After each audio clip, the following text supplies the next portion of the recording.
Сәлем достар, арнама қош келдіңіздер. Бүгін сіздерменен тосап қосылған, яғни варенье қосылған осындай керемет пирогтың рецептісімен бөлісемін. Арнама жазылып, лайк, комментарий жазуды ұмытпаңыздар.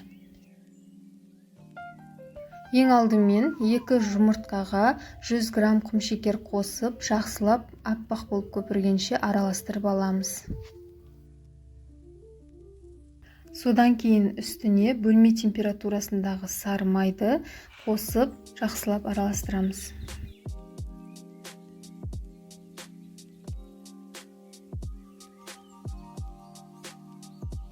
Енді 500 грамм ұнды 2 бөліп қосамыз, және де 1 шай қасық разрыхитель қосып, жұмсақ болғанша илейміз.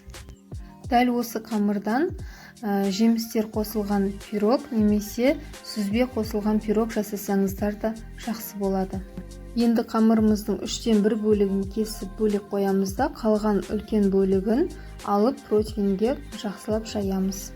Оқтаумен де жаюға болады, бірақ жұмсақ болғандықтан қамыры қолмен жаю өте ыңғайлы. Шет-шетіне бортиктар, яғни шет-шетіне жақтауларын жасауды ұмытпаңыздар. Себебі ішіне тосап немесе джем құйған кезде сыртына қарай ағып кетпеу керек.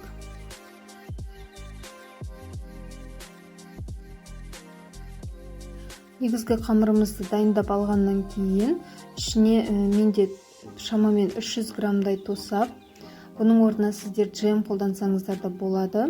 Осыны жақсылап жайып аламыз. Менде тосап қара өріктен, сондықтан да қою. Егер сіздерде сұйық болса, тосап вареньеларыңыз, онда отқа қойып, кішкене крахмал қосып араластырсаңыздар, қоюланады.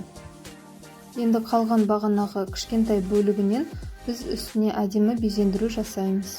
Бұл жерде фантазияларыңызға байланысты, егер қаласаңыздар ирелек етіп, неше түрлі етіп жасауға болады.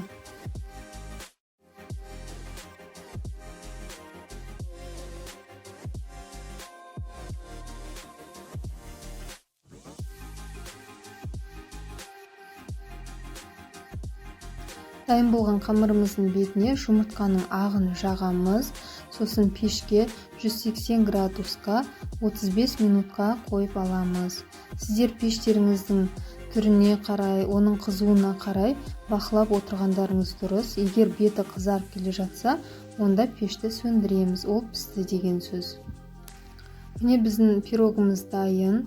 Мен бетіне кішкене сахарный пудра, яғни қант ұнтағын септім. Міндетті түрде жасауға кеңес беремін, себебі қамыр өте әдемі. Қамырын жасаған кезде ең бастысы жұмсақ болуын қадағалаңыздар. Егер қамыры жұмсақ болса, онда піскеннен кейін де сіздердің пирогтарыңыз өте жұмсақ, әрі әдемі болып піседі. Қазір сіздерге кесіп те көрсетейін.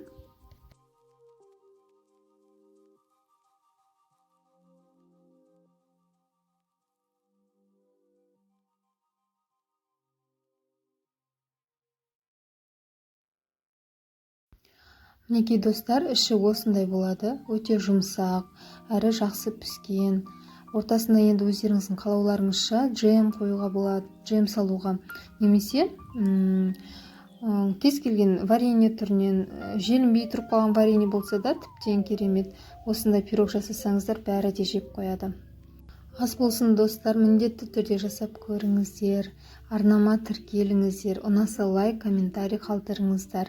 Алда көптеген керемет рецепттер болады, бірге болыңыздар.